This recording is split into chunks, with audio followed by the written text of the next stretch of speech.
You know that feeling that you're constantly busy, always running, checking things off the list. But maybe deep down you feel like something's missing, like you're doing a lot, but maybe not really living with purpose. Oh, absolutely. It's such a common feeling today.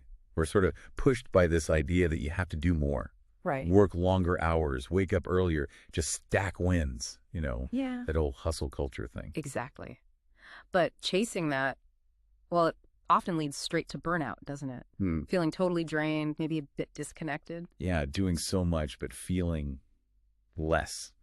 Less present, less alive somehow. Yeah. And that's where this other idea comes in, this concept of Baraka. It offers a really different way to think about our time and effort. Okay, let's dig into that. Baraka. Because it sounds like the total opposite of hustle, right? Hustle is all about my effort, my speed. Precisely.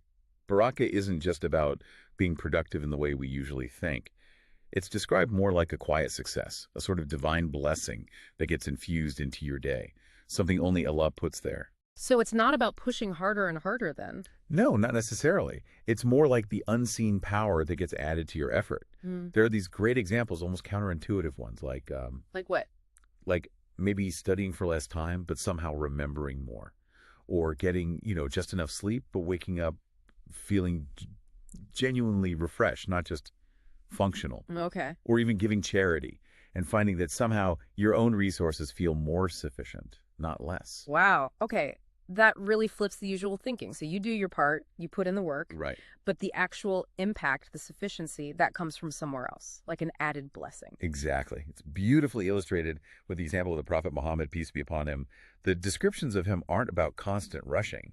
It's about measured pace, real intention behind actions. There was this sense of Baraka blessing, abundant sufficiency in his time, his words, even in his moments of silence. So if that's the goal, Baraka, how do you even start building a day around that Right. instead of just, a to-do list? Well, there's some really practical shifts suggested, like anchoring your day with Fajr prayer.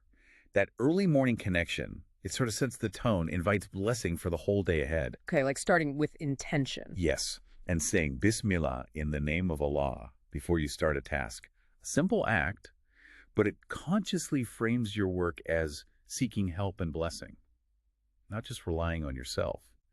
It turns work into, well, potentially an act of worship. That's powerful. And blocking out time, even if it's just 5 minutes, for deeper remembrance of Allah. It's not just spiritual time. It's presented as a way to genuinely reset your focus, find some peace, recharge your energy right in the middle of everything. Yeah, like a mental and spiritual reset button. Exactly. There was also that point about rest. It really struck me. We often wear exhaustion like a badge, don't we, in that hustle mindset. We really do. But here, rest isn't seen as laziness or failure. It's actually part of cultivating Baraka. It's necessary. We need to stop glorifying being totally wiped out. Right. Okay, so all this together, it completely reframes what success even means, doesn't it? Absolutely. It argues that real success isn't just the stuff people see, the big achievements, the speed, how much you produced. It's fundamentally about what Allah accepts from you. Which implies moving slower, but with sincerity. That's not failure from this perspective. That could actually be Baraka showing up. Precisely.